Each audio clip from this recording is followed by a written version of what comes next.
Pasang baliho sembarangan, aksi warga labeli baliho caleg tersangka perusak pohon tuai pujian.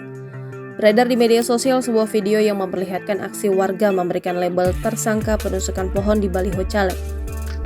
Dalam video yang diunggah oleh pemilik akun TikTok @taneyan_lanjang pada Kamis 11 Januari 2024, terlihat warga memberikan label itu dengan cat berwarna hijau yang disemprotkan di atas baliho. Label tersebut tersemat di baliho caleg dari berbagai partai yang tertempel di batang pohon. Baliho itu juga menampilkan para caleg dari DPR RI, DPRD Provinsi, hingga DPRD Kabupaten Kota.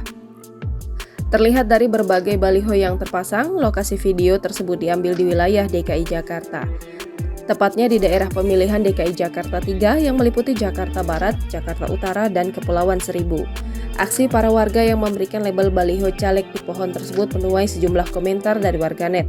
Tak sedikit dari warganet yang memuji serta mengapresiasi aksi warga yang memberikan label ke baliho caleg tersebut. Dilansir dari kompas.com 29 November 2023, aturan pemasangan baliho sejatinya tercantum dalam Peraturan KPU Nomor 15 Tahun 2023 tentang kampanye pemilihan umum. Pasal 36 ayat 2 menuliskan bahwa lokasi pemasangan alat peraga kampanye pemilu wajib dipasang di lokasi yang tidak dilarang berdasarkan peraturan komisi ini dan peraturan perundang-undangan terkait. Lokasi pemasangan alat peraga kampanye pemilu ditetapkan berdasarkan keputusan KPU Provinsi untuk kampanye di wilayah provinsi. Sementara, keputusan KPU Kabupaten Kota mengatur lokasi pemasangan alat peraga kampanye di wilayah kota kabupaten.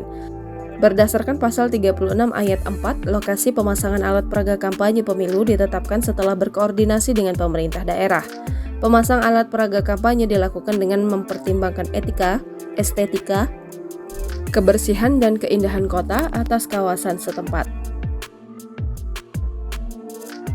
Download Tribun X sekarang, menghadirkan lokal menjadi Indonesia.